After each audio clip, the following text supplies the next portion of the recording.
Olá, este é o CNN Money, o podcast que te ajuda a tomar as melhores decisões. Hoje é sexta-feira, 3 de junho. Eu, Thais Herede, Priscila Yasbeck, vamos juntas te deixar informado com o que é mais importante na economia no Brasil e no mundo.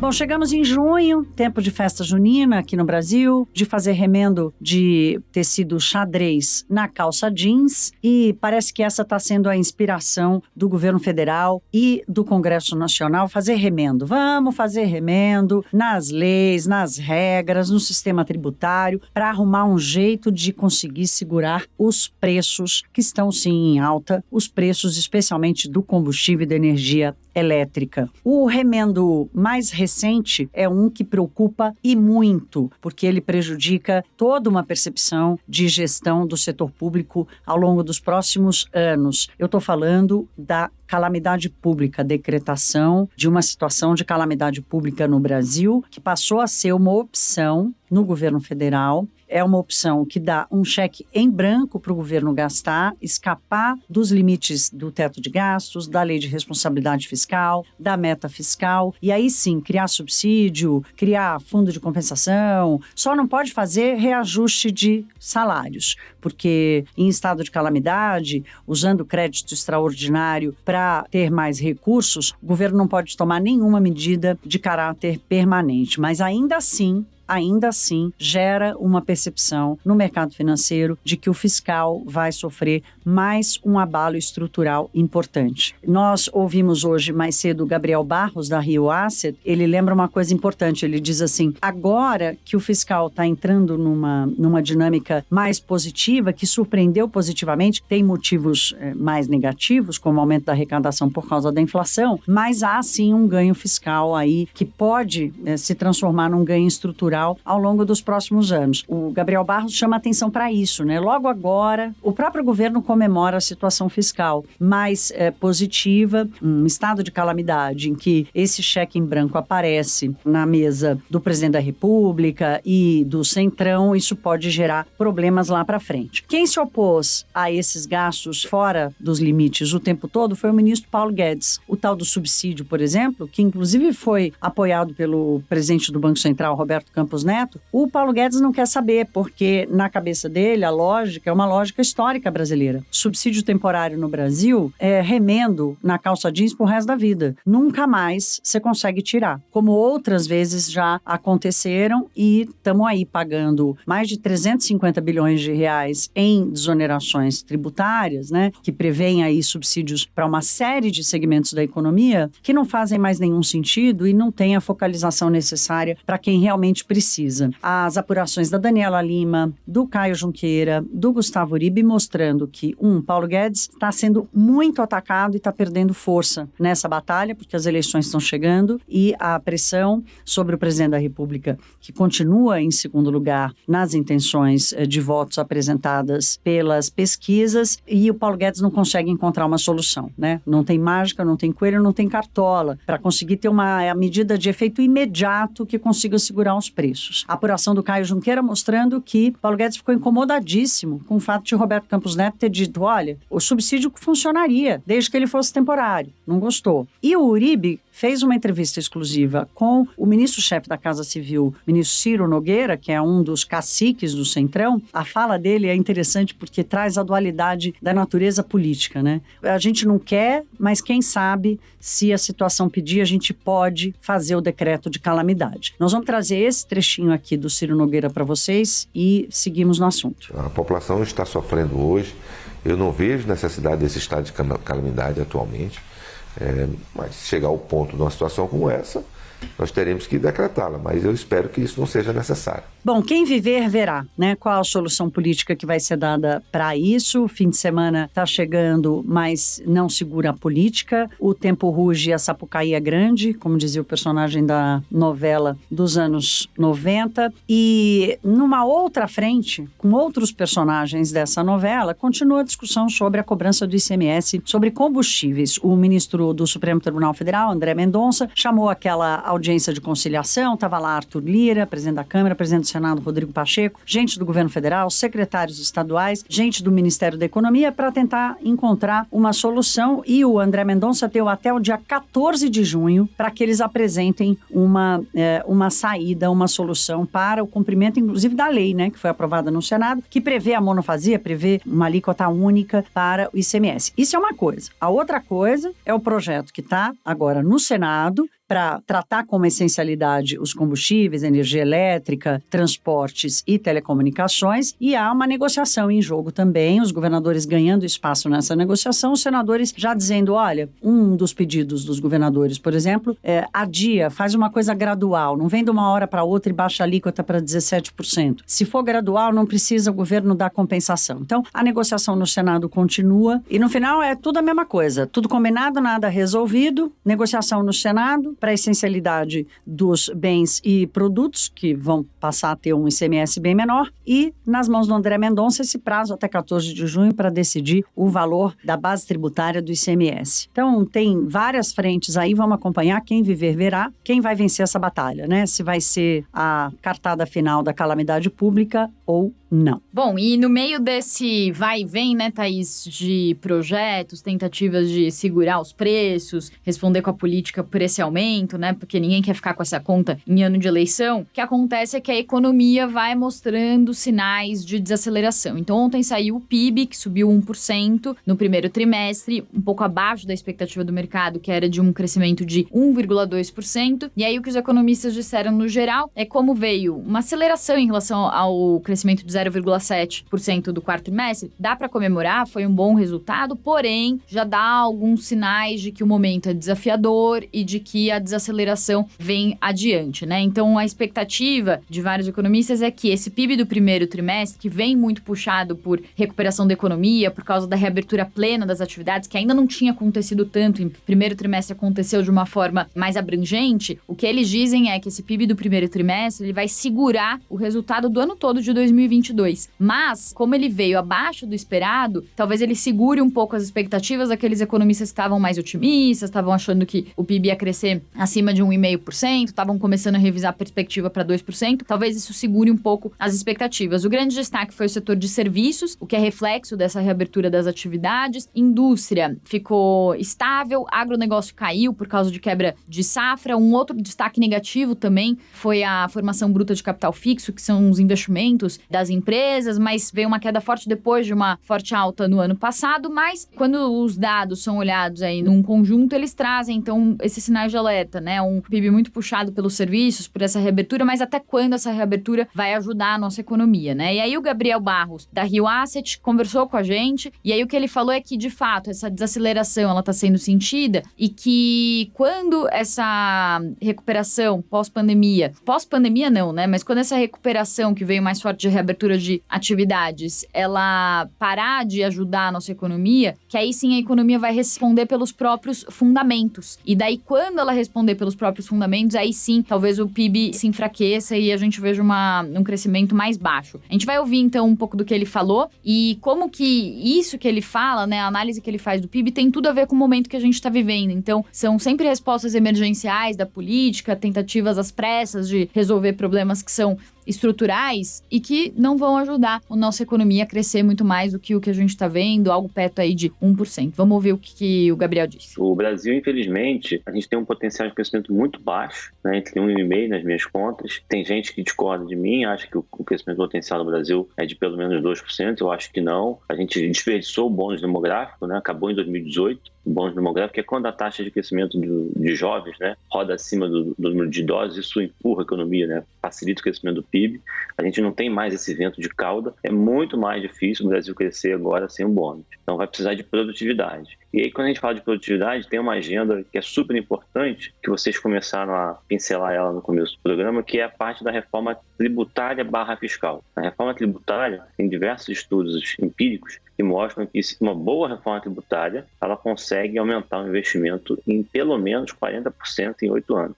E a gente está patinando numa reforma tributária há bastante tempo, né? Pelo menos 20 anos a gente não consegue fazer uma reforma tributária de qualidade. A gente vai fazendo remendas de puxadinhos, mas uma reforma tributária de qualidade a gente não consegue fazer. Então, o PIB potencial do Brasil é muito baixo, e vai ser desafiador para a gente crescer nos próximos anos, a menos que a gente consiga fazer essas outras reformas macro. Teve algumas reformas microeconômicas foram aprovadas, marco legal das ferrovias, cabotagem, etc. Mas do ponto de vista macro, a gente continua, como vocês bem falaram, com uma facilidade grande. Quando a gente conversa, então, com os economistas sobre como que foi a gestão econômica, né, do governo Bolsonaro, eles falam sobre esse avanço fraco, né, das reformas, né, que até o Gabriel citou, mas uma coisa que eles elogiam na agenda da economia foi o avanço nas concessões. Mas, ainda assim, aquele elogio que talvez seja, assim, um elogio fraco, né, um dos poucos elogios que se faz, assim, sobre aquela agenda que o governo chegou e que foi pouco implementada, né? Por quê? O ministro Paulo Guedes, ele falava no começo da gestão que ia conseguir levantar cerca de R$1 trilhão privatizando empresas e que isso traria dinamismo, eficiência para a economia. E aí, passados, né, quase 4 anos, então, de gestão, o que o governo conseguiu levantar com privatizações, concessões federais e concessões com modelagem federal, que são aquelas concessões estaduais, mas feitas pelo governo federal, como é o caso da SEDAI no Rio de Janeiro, o total disso dá um valor de 232 bilhões de reais, que está bem abaixo, então, do 1 trilhão falado pelo ministro Paulo Guedes. A soma também dos investimentos previstos com todos os serviços, as empresas que foram concedidas, é de 198 bilhões de reais, quase 200 bilhões de reais. E isso foi levantado pela Go Associados, foi um levantamento exclusivo que o economista Lucas Godoy fez pra gente. E é interessante que a gente tinha pedido esse levantamento antes de uma coletiva que aconteceu ontem do Ministério da Economia para falar justamente sobre os programas de investimento, sobre o PPI do governo e como que estão as privatizações, né? Então, a gente percebe que o novo ministro de Minas e Energia, Adolfo Saxida, ele tá querendo implementar essa agenda, ele fala de privatização de Petrobras, mas na prática é algo muito complexo. Na própria coletiva ficou claro que eles foram perguntados sobre data para enviar ao Congresso o pedido de privatização da Petrobras, eles falaram que não tem data, então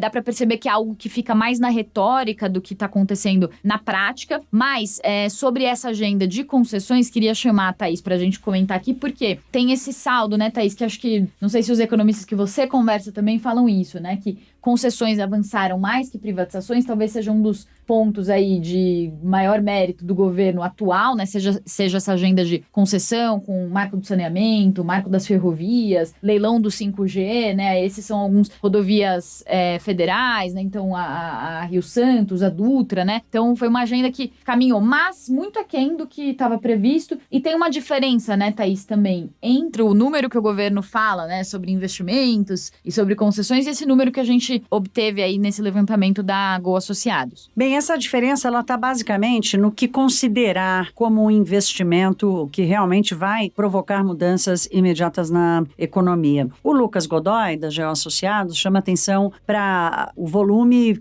mais representativo dessa diferença entre os 200 bilhões de reais esperados pela GO e os mais de 820 bilhões em investimentos esperados pelo Ministério da Economia. O Lucas Godoy aponta essa diferença pelo seguinte: apenas a seção onerosa, que é a operação para exploração de petróleo, ela será responsável por mais de 400 bilhões de reais. Então, essa enorme diferença de 600 e tantos bilhões de reais na previsão de investimentos da GO Associados e do Programa de Parceria de Investimentos, ela se dá porque o Lucas Godoy, os economistas da GO, consideram que os investimentos feitos através de cessão onerosa não têm o mesmo caráter e o mesmo impacto que investimentos em saneamento, em telecomunicações, em 5G, em transportes. Então, não considera, mas para o governo é uma conta importante. O ministro Paulo Guedes vem falando disso há meses. Olha, temos 800 bilhões de reais contratados como investimento e tal. Temos sim, mas aquele investimento que realmente vai fazer diferença na infraestrutura brasileira e com um retorno mais rápido, desses 800 e tantos, vocês retiram um pouco mais da metade, que são apenas de cessão onerosa para exploração de petróleo no Brasil. Então, portanto, temos um final de mandato de 4 anos em que começou com uma promessa de privatizações de até R$1 trilhão.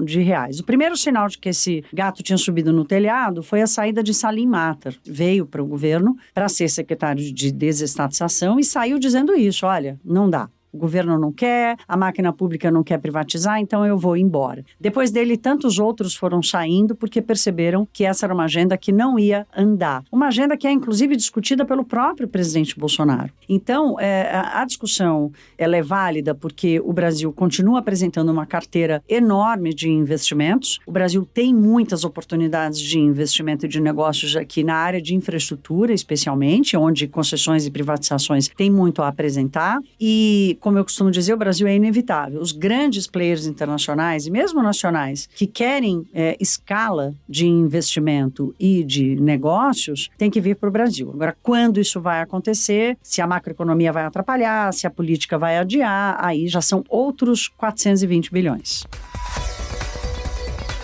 E, pessoal, agora falando de um outro assunto importante do dia, hoje, então, começa o período de reserva das ações da Eletrobras. Então, tanto para investidores no geral, quanto para quem investe com o FGTS. Lembrando que a prioridade é para quem já tinha ações da Eletrobras até o fim de abril, para os empregados da empresa e também tem um valor que está reservado para quem faz o investimento via FGTS. Esse valor é de, no mínimo, R$5 mil, que está reservado para quem tiver interesse para fazer o investimento via FGTS. Dá para investir até R$50 mil ou até metade do saldo que você tiver no FGTS. Mas o que os especialistas estão falando é que o interesse pode ser grande, com isso pode não haver ações suficientes para todos os interessados. Então, daí vai ser garantido esse valor mínimo de 5 mil. Talvez tenha algum cotista que não consiga, se quiser investir mais que isso, talvez não consiga por causa do rateio, né? Então, tem uma quantidade ali disponível de ações e essas ações são rateadas entre os interessados. Então, eventualmente, dependendo do sucesso da oferta, isso eventualmente acontece e tem investidor que não consegue comprar a quantidade desejada. Isso já aconteceu no passado, inclusive a gente falou com alguns especialistas que disseram que foi algo que aconteceu lá com os fundos de Petrobras e Vale, né? O que os especialistas dizem, só relembrando que a gente falou bastante sobre isso na segunda, eles dizem que como o FGTS rende 4, 5% ao ano, né, que são 3% ao ano mais o lucro distribuído para os cotistas, é um rendimento muito baixo. E as ações da Eletrobras, por serem a maior elétrica do país, pelo momento de inflação alta e tal, tem uma tendência de valorização, ainda que haja riscos, é importante falar para as ações, por causa dos riscos de judicialização do processo de capitalização, de atraso no processo, mas também os especialistas dizem, como o processo de capitalização passou no Congresso, teve o aval do TCU, agora, apesar dessas tentativas de politização, de judicialização, o processo deve caminhar, essa expectativa ampla. Então, dito isso, como o FGTS rende muito pouco e não é possível mexer o FGTS para qualquer motivo, só quando em caso de demissão ou para fazer compra de casa própria ou quando tem essas liberações eventuais que acontecem,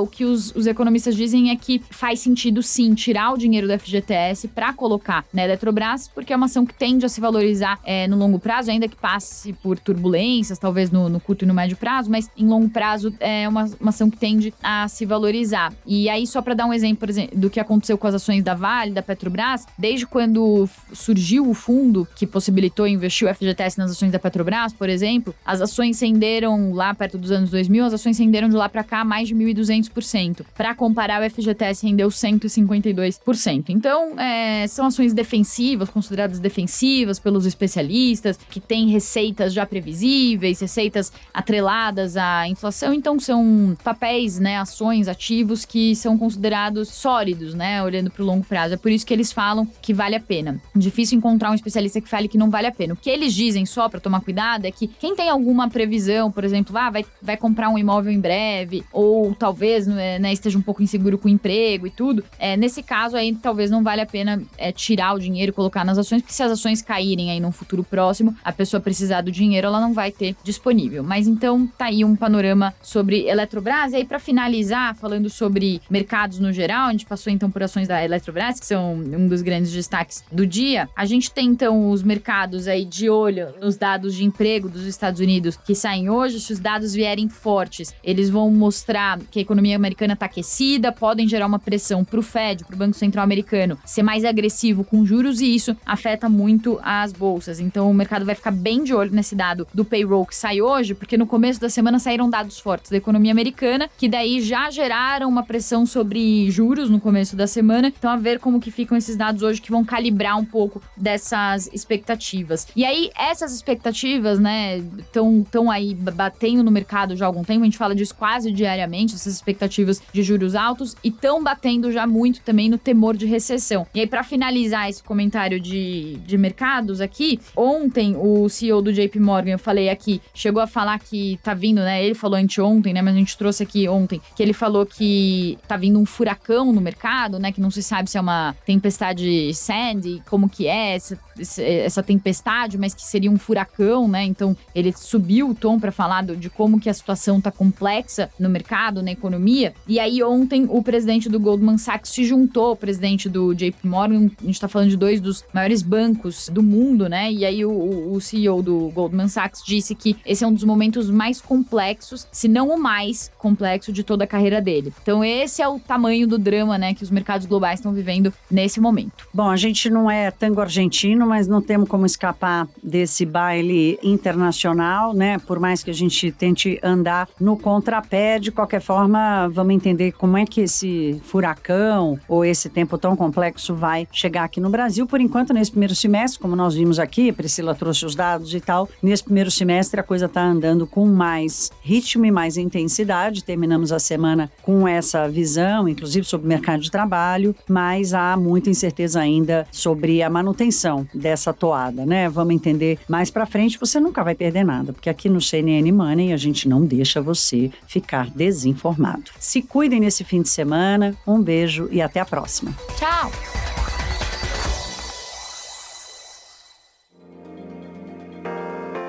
Com a apresentação de Thaís Hered, Priscila Yasbeck, este podcast foi produzido pela Maremoto para a CNN Brasil. Edição e sonorização, Felipe Gomes. Coordenação geral, Paula Weinberg e Felipe Gomes. Coordenação de produto, Verônica Schneider. Coordenação editorial, Diego Toledo. Você também pode ouvir o CNN Money no site da CNN Brasil. E aproveite para conhecer os nossos outros programas em áudio. Acesse cnnbrasil.com.br/podcasts.